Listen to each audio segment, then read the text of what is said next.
दोस्तों आज बात करते हैं उस खबर की जो हर घर खरीदने वाले के लिए एक बड़ी राहत लेकर आई।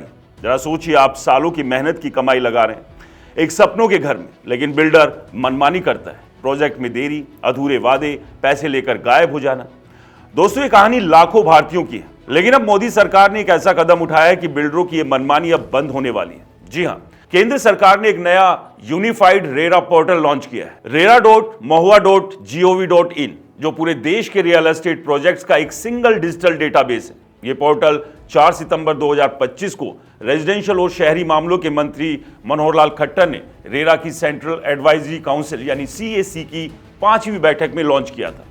दोस्तों ये कोई छोटी मोटी बात नहीं है, बल्कि रेरा के 8 साल पूरे होने के बाद नेक्स्ट जेन सुधारों की शुरुआत है। ये यूनिफाइड रेरा पोर्टल असल में क्या है? ये एक नेशनल डेटाबेस है जहां सभी राज्यों और केंद्र शासित प्रदेशों के सभी रेरा रजिस्टर्ड प्रोजेक्ट्स की जानकारी एक जगह इकट्ठा हो गई। अभी तक 1.51 लाख से ज्यादा प्रोजेक्ट्स और 1.06 लाख से ज्यादा एजेंट्स रजिस्टर्ड हैं। आप इसमें प्रोजेक्ट्स की मंजूरी, कंस्ट्रक्शन की प्रोग्रेस, टाइमलाइन, बिल्डर का इतिहास, कानूनी स्टेटस सब कुछ चेक कर सकते हैं। AI टूल्स की मदद से स्टॉल या डिलेड प्रोजेक्ट को भी फ्लैग किया जा सकता है। घर खरीदने से पहले आप खुद जांच पड़ताल कर लें, कोई दलाल या ब्रोकर आपको गुमराह तो नहीं कर रहा है। दोस्तों ये पोर्टल ट्रांसपेरेंसी लाकर होम बायर्स को एम्पावर कर रहा है ताकि पैसा सही जगह लगे और धोखाधड़ी के चांस कम हो जाए। इस फैसले की जड़ में प्रधानमंत्री नरेंद्र मोदी की सख्ती। मई 2025 में प्रगति मीटिंग में PM मोदी ने रेरा अधिकारियों को फटकार लगाई थी। उन्होंने पूछा, क्या सिर्फ कंप्लेंट्स डिस्पोज करने से काम चल जाएगा? क्या होम बायर्स संतुष्ट हैं? क्या बिल्डरों की मनमानी पर रोक लग रही है? प्रधानमंत्री नरेंद्र मोदी ने साफ कहा कि घर खरीदारों के हितों की रक्षा सरकार की जिम्मेदारी और कंप्लेंट्स का पूरा रेजोल्यूशन होना चाहिए, ना सिर्फ नंबर दिखाना। उन्होंने भ्रष्टाचार और व्यवस्था के आरोपों पर भी सवाल उठाए। इसी के बाद CAC की बैठक में यह पोर्टल लॉन्च हुआ, जो रेरा को और भी मजबूत बनाने की दिशा में बड़ा कदम है। बैठक में एक और बड़ा मुद्दा उठा, महाराष्ट्र हाउसिंग पॉलिसी 2025।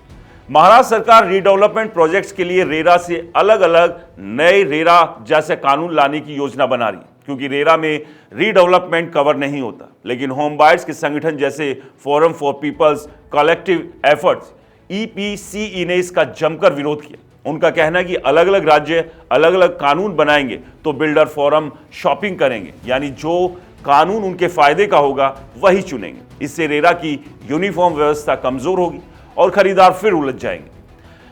FPCE ने केंद्र से तुरंत दखल देने की मांग की। दोस्तों याद रहे, पश्चिम बंगाल में ऐसा ही कानून सुप्रीम कोर्ट ने खारिज कर दिया था। CAC की बैठक में रेरा की ओर से सशक्त बनाने पर भी बात हुई। सुझाव आए कि रेरा के आदेशों का सख्ती से पालन हो, भ्रामक विज्ञापनों पर पूरी तरह रोक लगे, प्रोजेक्ट रजिस्ट्रेशन प्रक्रिया आसान बने और कंप्लेंट्स का तेजी से निपटारा हो। मंत्रालय ने कहा कि अब रेरा की नेक्स्ट जेन अपग्रेडेशन की बारी है, यानी टेक्नोलॉजी, AI और बेहतर मॉनिटरिंग से सेक्टर को और ट्रांसपेरेंट बनाना। घर खरीदने वालों के लिए सबसे बड़ी खुशखबरी, अब आपको अधूरी जानकारी पर भरोसा नहीं करना पड़ेगा। बस पोर्टल पर जाएं, प्रोजेक्ट सर्च करें, बिल्डर का ट्रैक रिकॉर्ड देखें, प्रोग्रेस चेक करें और सोच समझकर फैसला लें।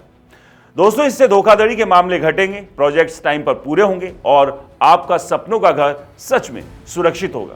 दोस्तों ये बदलाव छोटा नहीं, ये रियल एस्टेट सेक्टर में एक नई क्रांति है। मोदी सरकार ने साफ संदेश दिया है, मनमानी अब नहीं चलेगी। अगर आप घर खरीदने की प्लानिंग कर रहे हैं तो आज इस पोर्टल को चेक करें, क्योंकि अब जानकारी आपके हाथ में है और सही फैसला आपके हक में।